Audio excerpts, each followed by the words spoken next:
Hi, this is Jesse from NovaQuark. Welcome to Dual Universe.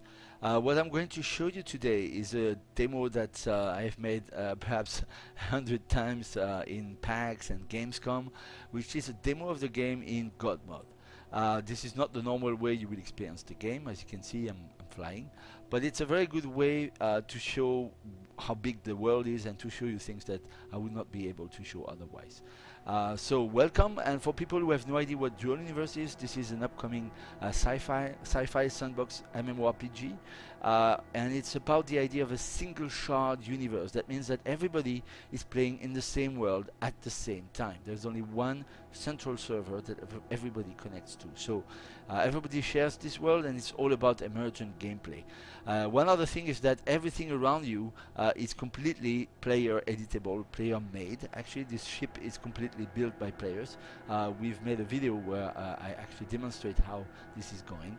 But also these bigger ships over there, and the space stations, and actually everything in the environment. As you can see, I'm modifying the world around me. I'm going to dig things out of the ground, things like that. So this has already been demonstrated in other videos. I'm not going to get back to it, but I want to show you today, how big the world is. So let's actually use gun mode full speed now to go into space and to give you a taste of how big and beautiful the Alioth planet is, the planet where you start from. So this is it. We are in space. You can see the space station over there, and we are going around the planet. Pretty cool.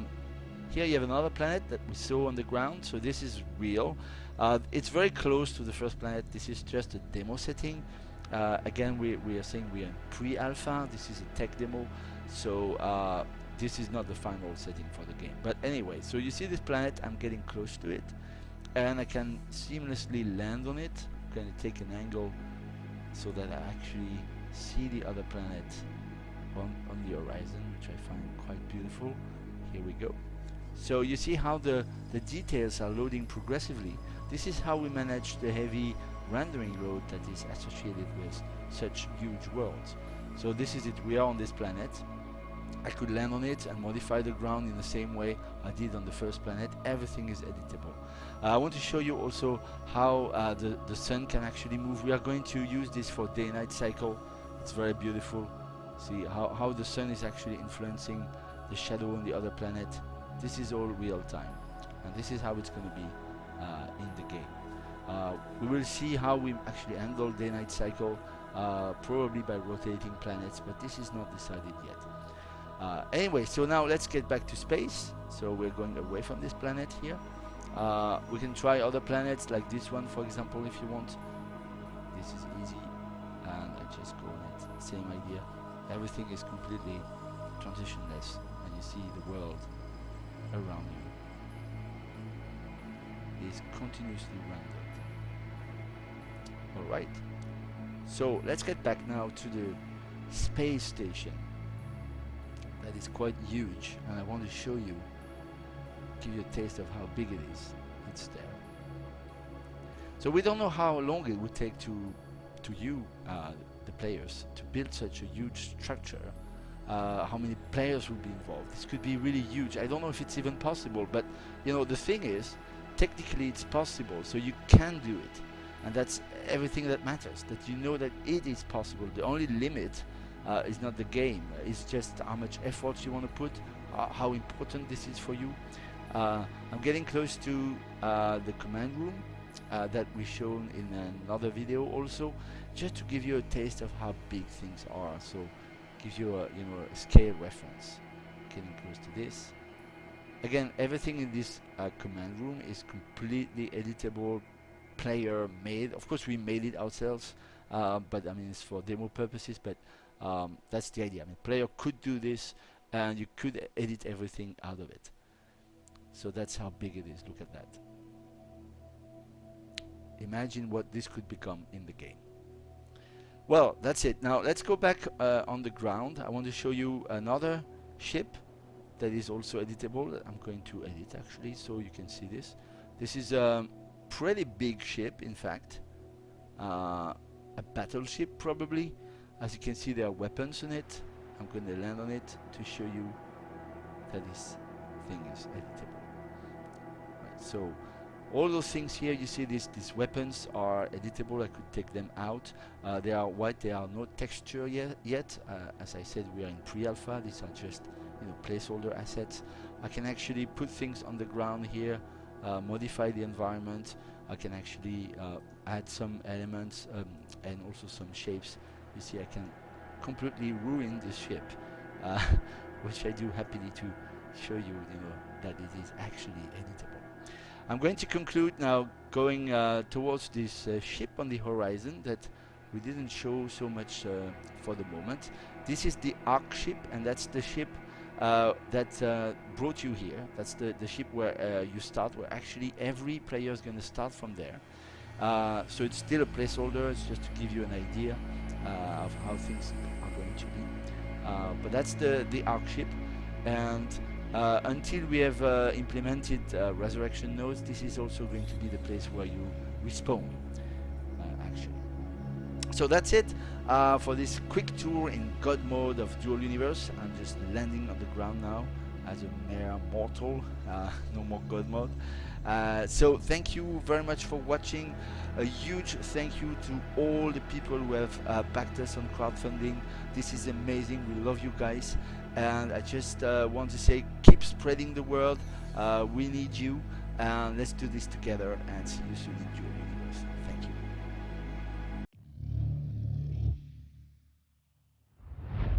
you. Imagine a game without limits. A world where you can build anything from spaceships to orbital stations.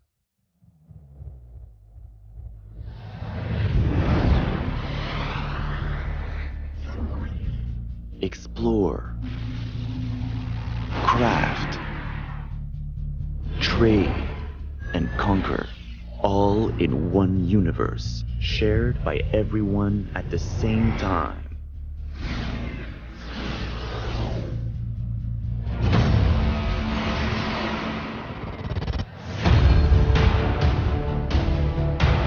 Forge your collective story. This is your world. Rebuild civilization together. Dual Universe. Hi, this is Jesse from NovaQuark. Welcome back to Dual Universe.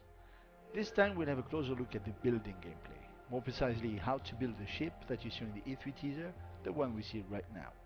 This ship is only one example of what you can build. You can also create cities, orbital stations, anything. All this in a single shard sandbox, one single world shared by all players at the same time. Okay, so let's go now to build our first ship. As you can see, I'm on a planet and I'm about to deploy what we call a core unit, this blue thing in front of me.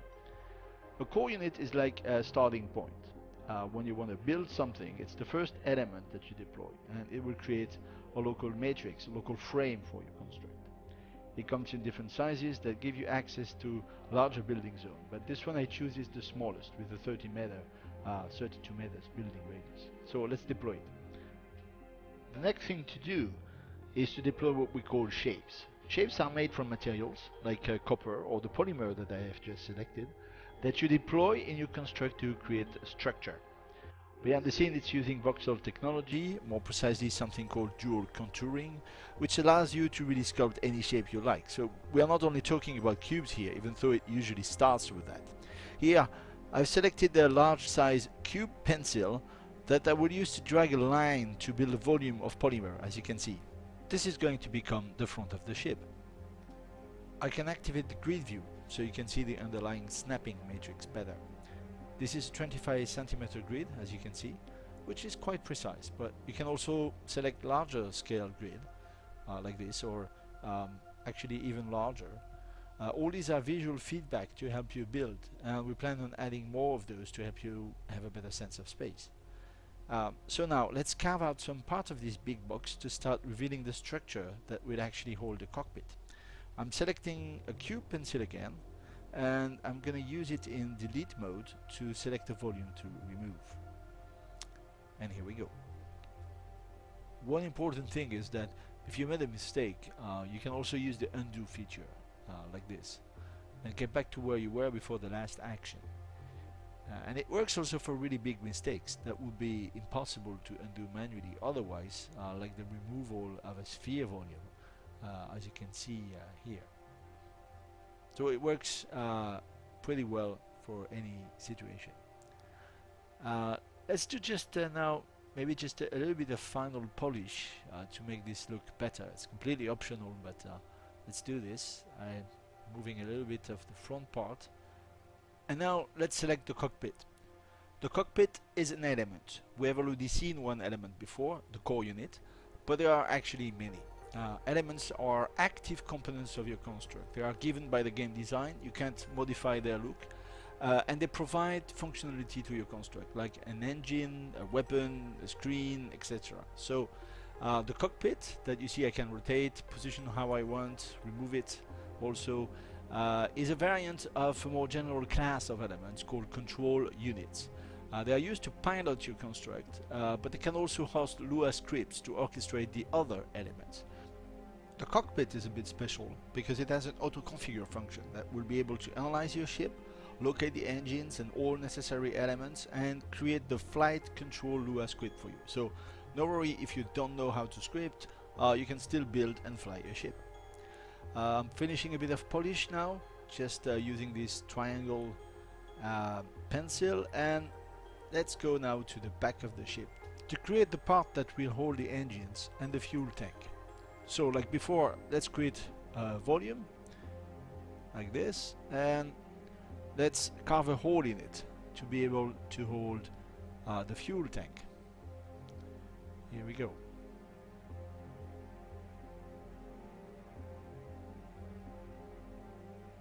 Let's cut it completely so we can see better. I'm gonna pick the tank now from the inventory. Now please remember that this is pre-alpha footage. The UI is a placeholder and far from the final rendering. Anyway, so let's put this inside here like that. So different engines will need different fuel types, so this is just one example. Now you'll have to factor also the weight of the fuel tank when designing a ship and make trade-offs between autonomy and speed, for example. I'm going to close the space in front of the engine, and for this let me show you the surface linker tool. It's a really powerful tool, as you can see, that allow you to select two surfaces and fill the space between them with shapes. So it gives a lot of freedom in the kind of things you can easily build with the voxel tools. Looking good? Well, sort of. Now let me start to use the jetpack. That is a very important tool for builders, as it allows you to look at your construction from above, like here. I'm adding another bit of polish, as you can see, using the line tool together with the triangle pencil, so that I can cover the top part of the ship. And now we are going to add a very important element. You can see here the directional unit. This is basically telling where the front of the ship is, which the auto configure need to know. So let's put it here. Okay. So now let's add the last and perhaps most important part, which are the engines. Here you can see I can position one engine on this side. It will get automatically connected to the fuel tank because it's just next to it. We hope in the future to have some connector units, so you could actually position the tank anywhere you want and connect it to the engine. But so far so good. Here we go. So we have the two engines connected to the fuel tank, and let me just add a last part, which is these wings. They are called decorative elements. They don't serve any purpose. They're just here to make the whole ship look good. You could do them with voxels as well, but let's say, I mean, you have a choice. You have some predefined decorative elements like that for your ship. Okay, looks good. Maybe a last final touch is that I'm going to close this opening here, sort of to protect the core unit from external attacks. And here we are. I'm going to add a last touch that is pretty cool. I like it very much, which is the fact that you can select a given color, like this red color here, and you are able to actually paint using the paint tool to paint the surface of your voxels with that color. For example, here we are going to do some stripes. So we use again this line tool to define the volume, and everything inside that volume is going to be painted in red. So I'm going to do 2 stripes like that. It's pretty easy, and it immediately render. I mean, there's a little bit of black color here due to the lighting, but there are actually 2 red stripes here. Last thing I want to do is to add adjusters. So adjusters are those tiny elements which actually are engines, but they don't require any power or any energy to be functional. They don't have a lot of thrust power, but they are essential in getting your ship to be maneuverable, because they are going to be used by the scripting and by the autoconfigure actually to create the forces to steer your ship in any direction, to make it turn basically.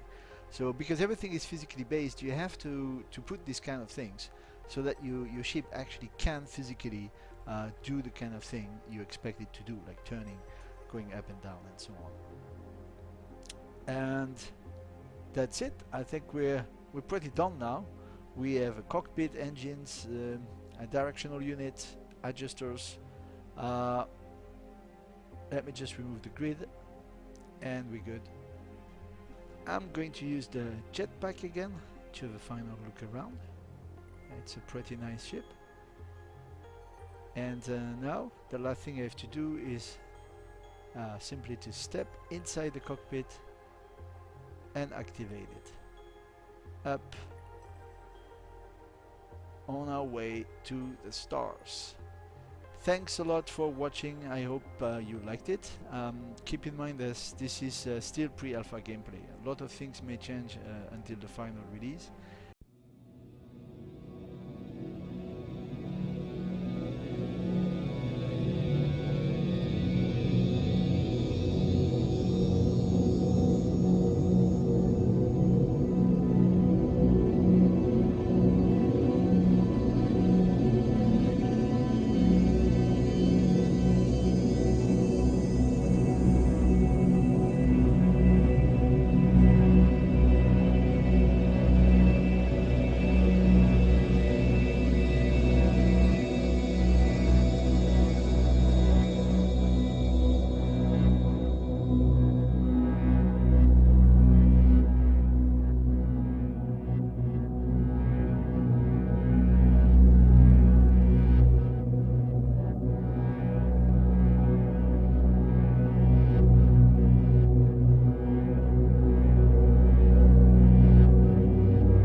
Hi, I'm JC from Nova Quark. Welcome to Dual Universe.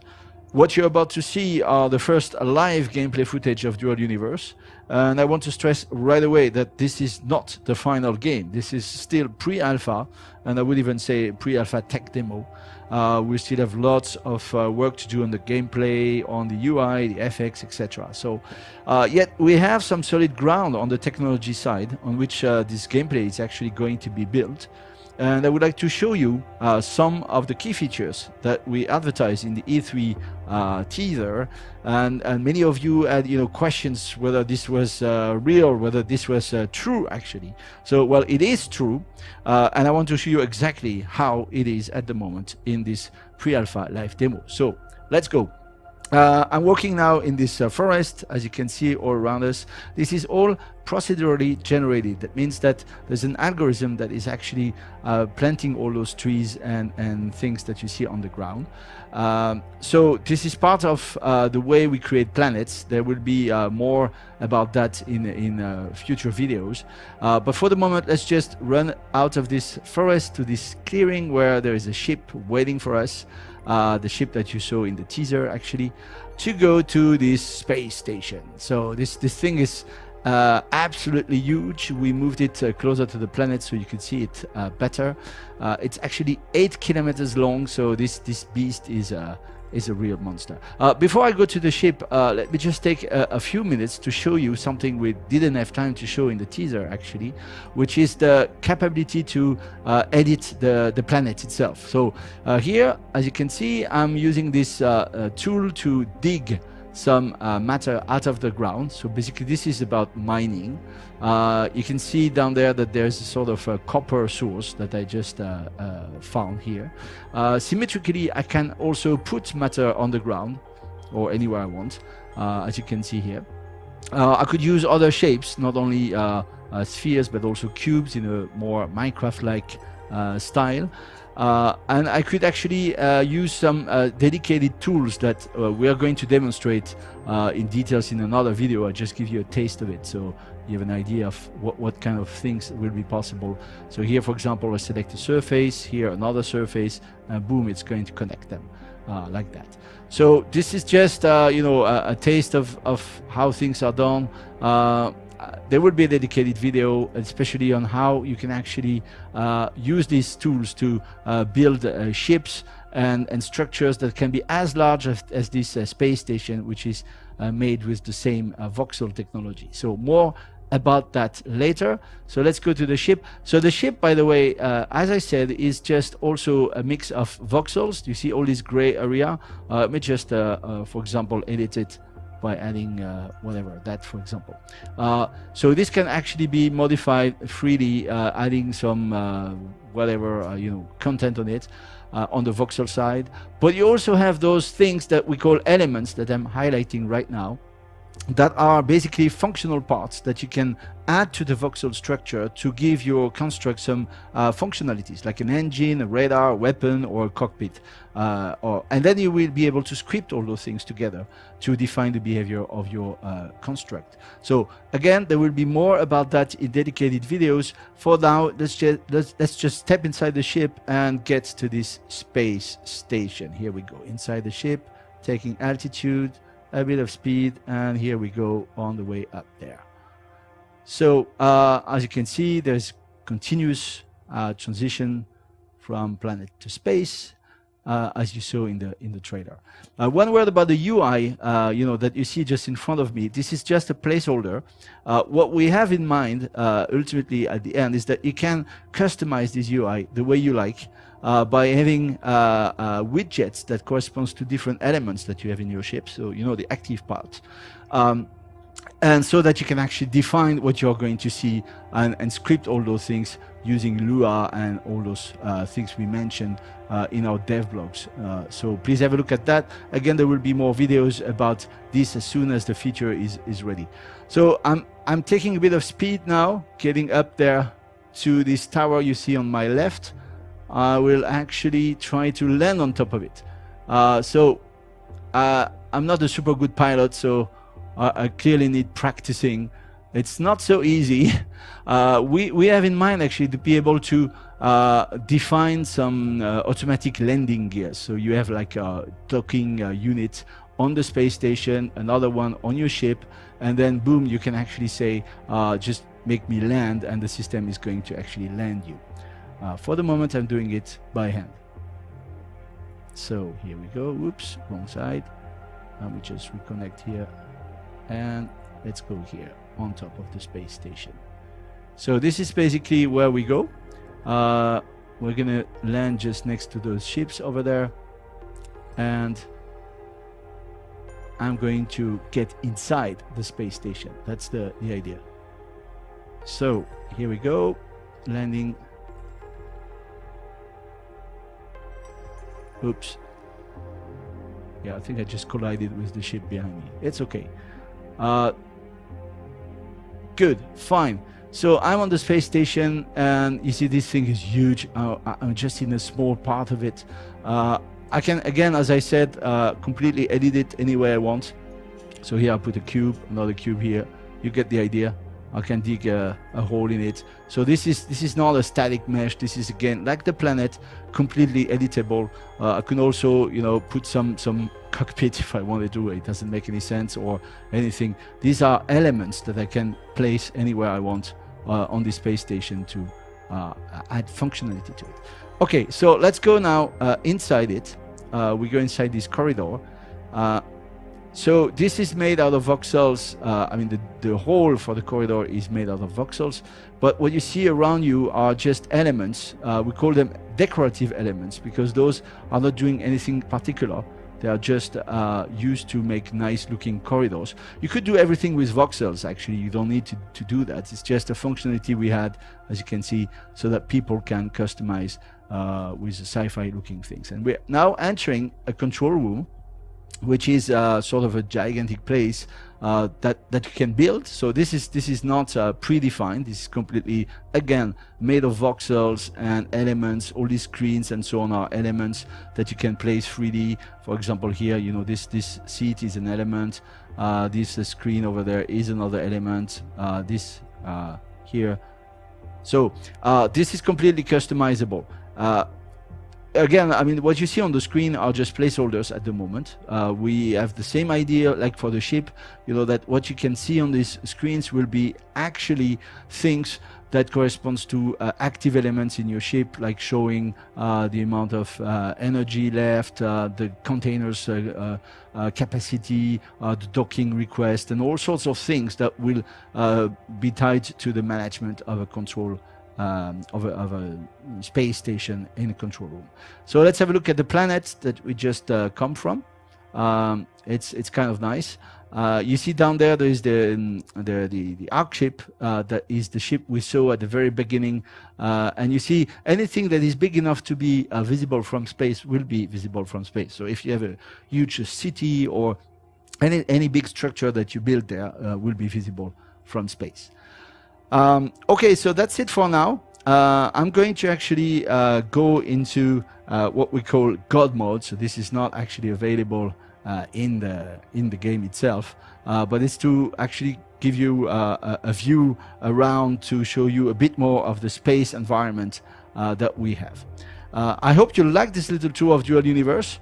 Again, keep in mind that this is just a pre-alpha tech demo. We still have a lot of things to do on the gameplay again, but we have those technologies to edit the world, to create ships or structures of any size, plus the fact that, you know, everybody is going to play in the same world at the same time, a single server. That is what we call the continuous single shard cluster, and that we will demonstrate in another video soon. So I think these technologies can profoundly change you know, the MMO gameplay experience. It's all about emergent gameplay. We give you the tools to build anything you want. Structures, political structures, also economy, territories, etc. It's a gigantic sandbox universe that is persistent and never stops. So I'm going to conclude on this. Thanks a lot for watching. Please have a look at our community website, forum, Facebook, Twitter, etc. We would really love to have your feedback. I hope you liked what you saw. Bye bye, and talk to you soon again in Dual Universe.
Hi, this is Jesse from NovaQuack. Welcome to Dual Universe Dev Diary. This time we are going to talk about the voxel technology. The idea of voxel is not new. You've seen it in other games already, starting with Minecraft. But we wanted to go beyond the cube-like aspect. We wanted to let people be able to carve out, literally, the world the way they want, to sculpt the world, and to make it more realistic. We wanted also that players are able to build very large structures that you can see from a long distance. And finally, all this had to happen within this continuous single shard universe where everybody plays in the same world at the same time. So there were a lot of network technical challenges to make sure that the modifications you make are visible by everybody else. Now, if you're interested, let's take a behind the scene look at how all this is actually working.